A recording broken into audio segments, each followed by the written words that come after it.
क्या हुआ जब अचानक अयोध्या पहुंचा सैकड़ों नागों का झुंड। इनका संबंध नागलोक से बताया जा रहा है। आखिर राम मंदिर प्राण प्रतिष्ठा से पहले अचानक इतने सारे चमत्कार क्यों हो रहे हैं? सबसे पहले गिद्धों का झुंड राम मंदिर के आसपास दिखाई दिया, जिसे जटायु के वंशज कहा जा रहा है। लोग इनकी पूजा कर रहे हैं। इसके बाद कुछ भालू अयोध्या में अचानक से देखे गए, जो कि जामवंत का प्रतीक है। लेकिन अब एक ऐसा चमत्कार देखने को मिल रहा है जो अयोध्या के लोगों के लिए ही खतरा साबित हो रहा है। आज की वीडियो में बहुत बड़े रहस्य से पर्दा उठने वाला है। आखिर भगवान राम का नागों के साथ क्या संबंध है? आखिर प्राण प्रतिष्ठा से पहले इतने सारे नाग एक के बाद अयोध्या में क्यों निकल रहे हैं, वो भी अलग अलग प्रजाति के नाग पायग आगे बढ़ने से पहले। अगर आप भी एक सच्चे सनातनी हैं तो इस वीडियो को लाइक करके कमेंट बॉक्स में जय श्री राम जरूर लिखें। 22 जनवरी सोमवार के दिन अयोध्या के नवनिर्मित राम मंदिर में होने जा रही रामलल्ला की प्राण प्रतिष्ठा का सभी देशवासियों को बेसब्री से इंतजार है।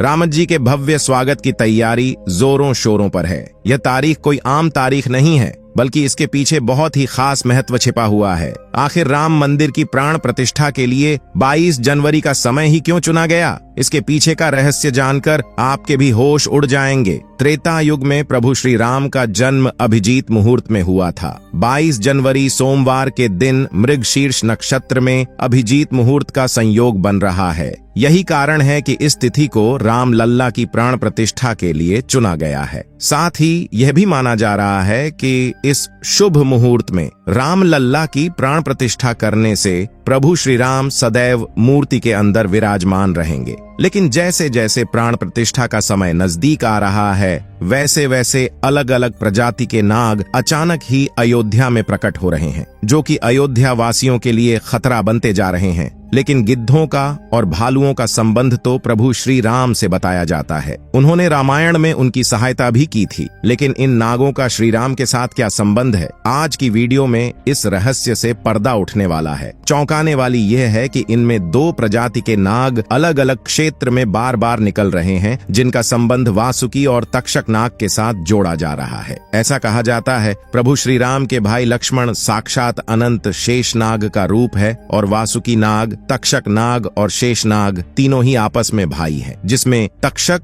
और वासुकी नाग पाताल में निवास करते हैं और शेष नाग बैकुंठ में भगवान विष्णु की सेवा करते हैं। तो अंदाजा लगाया जा रहा है कि जब प्रभु श्री राम अपने भाई लक्ष्मण यानी शेषनाग और माता सीता के साथ अयोध्या धाम पहुंच रहे हैं, तो क्या शेषनाग के दोनों भाई पाताल में से उनसे मिलने के लिए बार बार प्रकट हो रहे हैं? दोस्तों, यह रहस्य बहुत बड़ा है, क्योंकि अयोध्या के क्षेत्र से जब एक सांप को पकड़कर सुरक्षित इलाके में छोड़ा जाता है, तो वही सांप पुनः राम मंदिर परिसर में भी देखा जाता है, जिससे कई बार मजदूरों को भी काम करने में भय महसूस होता है। लेकिन जय श्री राम का नाम उन्हें हिम्मत देता है। आप भी नीचे कमेंट बॉक्स में जय श्री राम जरूर लिखें। लेकिन दोस्तों, प्रभु श्री राम का नागलोक के वीडियो के साथ क्या संबंध है, वह सच्चाई जानकर आपके पैरों तले जमीन खिसक जाएगी, क्योंकि पूरे घटनाक्रम को मल्टीवर्ड्स के साथ जोड़कर देखा जा रहा है, जिसे हिंदी में सृष्टि चक्र कहते हैं। मल्टीवर्स की सच्चाई जानकर आपके भी रोंगटे खड़े हो जाएंगे। जिस संसार में हम रहते हैं वह सृष्टि व विनाश के चक्र से गुजरती है।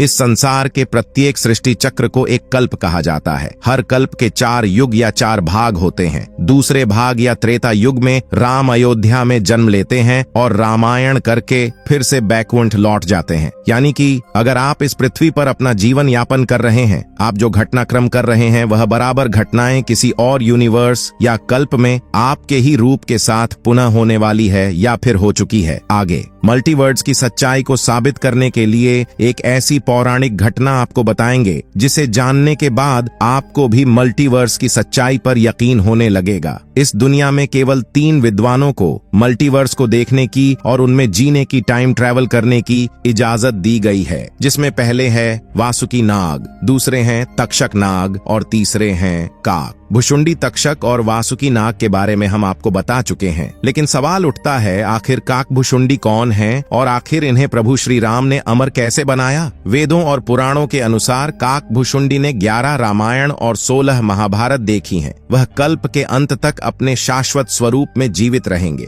भगवान राम ने ही काकभुशुंडी को अमर बनाया था। कौवे के रूप में अपने एक जन्म के दौरान काकभुशुंडी की मुलाकात बालक राम से हुई। प्रभु खेल रहे थे और उसने उसे पकड़ने की कोशिश की। समय आने पर काकभुशुंडी को भगवान के मुख के दर्शन हुए। बालक राम के मुख में आकाश गंगाओं और ब्रह्मांड को देखने के बाद काकभुशुंडी ने भगवान राम से दूर उड़ना बंद कर दिया और उनके पास लौट आए। काकभुशुंडी ने भगवान राम को न पहचानने के लिए क्षमा मांगी। भगवान ने उन्हें दिव्य मुस्कान दी और काकभुशुंडी से उनकी इच्छा पूछी। काकभुशुंडी ने कहा कि वह भगवान राम के प्रति अपनी भक्ति हमेशा हमेशा के लिए करना चाहते हैं। काकभुशुंडी के प्रेम और समर्पण से प्रसन्न होकर भगवान राम ने उन्हें आशीर्वाद दिया कि काल काकभुशुंडी को नहीं मार सकता और वह इस कल्प के अंत तक जीवित रहेंगे, जिसके बाद सृष्टि के 27 चक्रों तक जीवित रहे। उन्हें अमरता का वरदान प्राप्त हुआ। वे कौवे के रूप में जीवित रहे क्योंकि उन्हें भगवान राम के निकट रहने का अवसर मिलता था। जब भी भगवान राम का जन्म होता है वह अयोध्या जाते हैं और भगवान राम को एक बच्चे के रूप में बड़े होते और खेलते हुए देखते हैं। यह भी हो सकता है काकभुशुंडी अयोध्या में भी हाल फिलहाल मौजूद हो और राम मंदिर के निर्माण कार्य को अपनी आंखों से देख रहे हों। यानी कि यह तीनों विद्वान अपनी मर्जी से किसी विकल्प यानी यूनिवर्स में जा सकते हैं, टाइम ट्रैवल कर सकते हैं और अयोध्या में अचानक से नागों का पाया जाना, वह भी राम मंदिर। प्राण प्रतिष्ठा से पहले तो इनका संबंध भी वासुकी और तक्षक नाग से लगाना गलत नहीं होगा। इन नागों के दर्शन मात्र से भक्तों का उद्धार हो जाता है। लेकिन कई लोग होंगे जो अभी भी मल्टीवर्स यानी सृष्टि चक्र को मानने को तैयार नहीं होंगे। लेकिन आगे हम एक ऐसी सच्ची कहानी आपको बताने जा रहे हैं जिसका संबंध रामायण से जुड़ा है और इसे जानकर आपको विश्वास हो जाएगा कि मल्टीवर्स वास्तव में होता है। जिस तरह दुनिया में आने वाले हर इंसान की मृत्यु निश्चित होती है, उसी तरह इंसान रूप में जन्म लेने वाले भगवान के अवतारों का भी इस धरती पर एक निश्चित समय है। वह समय समाप्त होने के बाद उन्हें भी अपने प्राण त्याग करके अपने लोक वापस लौटना पड़ा था। उसी प्रकार भगवान श्री राम भी इस लोक को छोड़कर वापस विष्णु लोक गए।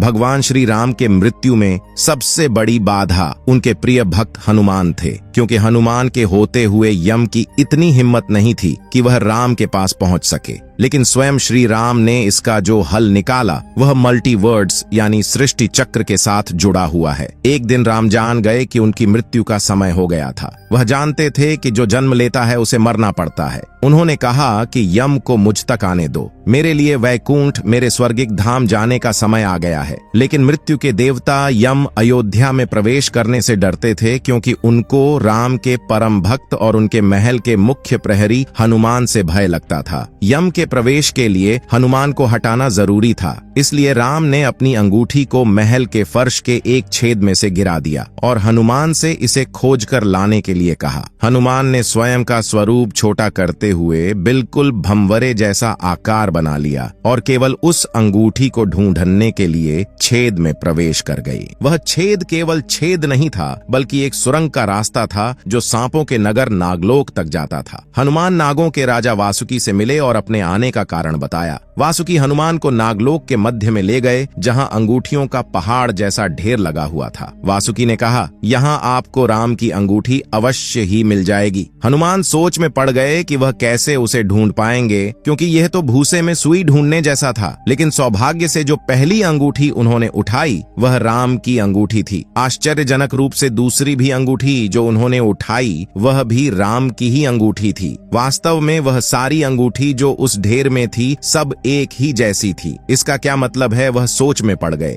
वासुकी नाग वाले जिस संसार में हम रहते हैं वह शुरू भी होता है और प्रलय के साथ उसका अंत भी हो जाता है। प्रत्येक कल्प में चारों युग आते हैं और समाप्त भी होते हैं, और हर सतयुग के अंत में एक वानर इस अंगूठी का पीछा करता है और पृथ्वी पर राम मृत्यु को प्राप्त होते हैं। इसलिए यह सैकड़ों हजारों कल्पों से चली आ रही अंगूठियों का ढेर है। सभी अंगूठियां वास्तविक हैं। अंगूठियां गिरती रहीं और इनका ढेर बड़ा होता रहा। भविष्य भविष्य के राम की अंगूठियों के लिए भी यहाँ काफी जगह है। हनुमान जान गए कि उनका नाग लोक में प्रवेश और अंगूठियों के पर्वत से साक्षात कोई आकस्मिक घटना नहीं थी। यही मालती वर्ष का रहस्य था। ये राम जी का उनको समझाने का मार्ग था कि मृत्यु को आने से रोका नहीं जा सकेगा। राम मृत्यु को प्राप्त होंगे, संसार समाप्त होगा, लेकिन हमेशा की तरह संसार पुनः बनता है और राम भी पुनः जन्म लेंगे। इस घटना के बाद प्रभु श्री राम सरयू नदी में समाहित हो गए। उनके साथ अयोध्या का एक एक वासी भी सरयू नदी में समाहित हो गया। यहाँ तक कि कीट पतंगे और अयोध्या के पशु पक्षी भी सरयू नदी में समाहित हो गए। ऐसा कहा जाता है अयोध्या में जितने भी रहिवासी रह रहे थे वह सभी देवी देवताओं के ही अंश थे, जो प्रभु श्री राम की लीला को अपनी आंखों से देखने के लिए अयोध्या में रहवासियों की तरह रह रहे थे।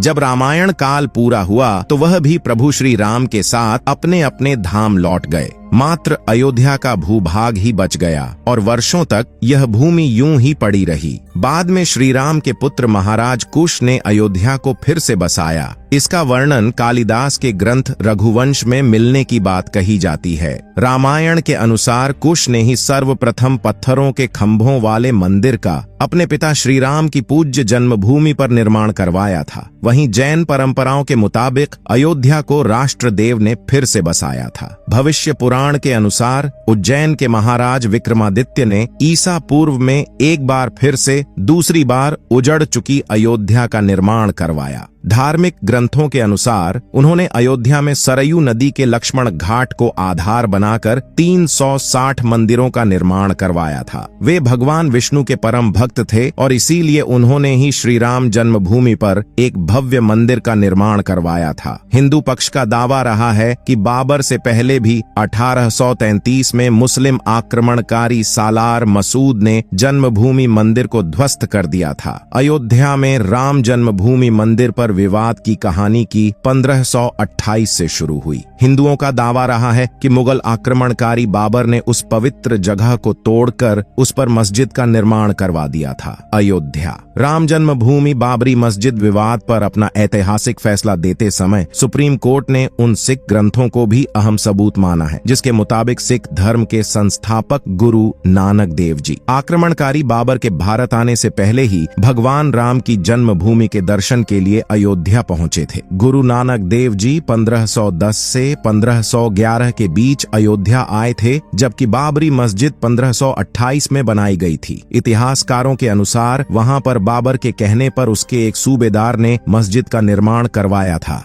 23 दिसंबर 1939 को राम जन्मभूमि मंदिर के इतिहास में एक बार फिर से जबरदस्त मोड़ आ गया। उस दिन राम लल्ला की प्रतिमा मस्जिद के अंदर अचानक से विराजमान पाई गई। यह विवाद इतना बढ़ा कि आखिरकार तत्कालीन सरकार उस ढांचे को विवादित मानकर उस पर ताला लगवा देना पड़ा। ढांचे के अंदर नमाज रुक गई, लेकिन बाहर राम चबूतरे और परिसर के बाकी हिस्सों में पूजा अर्चना निरंतर चलती रही। 6 दिसंबर 1992 को अयोध्या में राम जन्मभूमि आंदोलन से जुड़े लाखों कार सेवक जुटे थे। उन्होंने ही उस विवादित ढांचे को ध्वस्त कर दिया। भगवान राम लल्ला ढांचे से निकलकर अस्थायी टेंट में आ गए। यानी कि राम मंदिर का इतिहास बहुत बड़ा है। कई लोगों के संघर्ष की कहानी है और कई कार सेवकों के बलिदान का प्रतीक है। भले ही हम इस संघर्ष में भाग नहीं ले सके, लेकिन यह हमारा सौभाग्य है कि हम राम मंदिर को बनता हुआ अपनी आंखों से देख रहे हैं। अगर आज की यह खास वीडियो आपको पसंद आई है तो सच्चे सनातनी इस वीडियो को लाइक करके हमारे चैनल को सब्सक्राइब जरूर करें। जय श्री राम। के बड़ोदरा में बनाई गई अयोध्या के लिए अगरबत्ती की लंबाई 108 फीट है तथा इसका वजन 3500 किलोग्राम है। यह अगरबत्ती 110 फीट लंबे रथों से भेजा जा रहा है, जो अयोध्या में 19 जनवरी तक पहुंच जाएगी। अब बात करते मंदिर के उद्घाटन में कौन कौन महान हस्तियां पहुंचेगी। देश से नहीं बल्कि विदेश में भी राम मंदिर की चर्चा बड़ी जोरों शोरों से हो रही है। बताया जा रहा है कि भारत की महान हस्तियां 22 जनवरी को जो यहां पहुंचेगी उनका नाम है श्री नरेंद्र मोदी जी, द्रौपदी मुर्मू जी, अमित शाह जी, श्री राजनाथ सिंह जी। भारत के बड़े कथावाचकों के नाम के बारे में, जिसमें से सबसे पहले बात होती है श्री धीरेन्द्र कृष्ण शास्त्री उर्फ बागेश्वर धाम सरकार जी की नंदन ठाकुर जी। अब बात करते हैं भारत के बॉलीवुड कलाकारों के नाम के बारे में, जिसमें से सबसे पहले नाम आता है अक्षय कुमार, अजय देवगन, महिमा चौधरी, वही क्रिकेटरों के बारे में बताया जा रहा है विराट कोहली और रोहित शर्मा जी मंदिर के उद्घाटन में शामिल होंगे। लेकिन अभी कुछ ऐसी चमत्कारिक घटना सामने आ रही है जिसे देखकर हर भारतवासी हैरान है। जो गिद्ध और भालू हमें पिछले कई सालों से कहीं नजर भी नहीं आए हैं, लेकिन अचानक अयोध्या के अंदर बड़ी संख्या में गिद्धों और भालुओं का झुंड पहुंच गया है। बहुत लोग इन्हें साक्षात जटायु जामवंत का रूप कह रहे हैं, जो भगवान श्री राम के मंदिर की प्राण प्रतिष्ठा में शामिल होने के लिए आए हैं। लोगों को हैरानी इसलिए हो रही है क्योंकि जो गिद्ध और भालुओं की प्रजाति भारत से विलुप्त होने की कगार पर है। साल 2000 के बाद इतनी संख्या में कहीं पर भी नजर नहीं आए और इतनी बड़ी संख्या में अयोध्या पहुंच जाना वाकई में भगवान श्री राम का चमत्कार है। और ये खबर जब मीडिया के अंदर पहुंची तो सब जगह भगवान श्री राम के चमत्कार की चर्चा बहुत तेजी से होने लगी।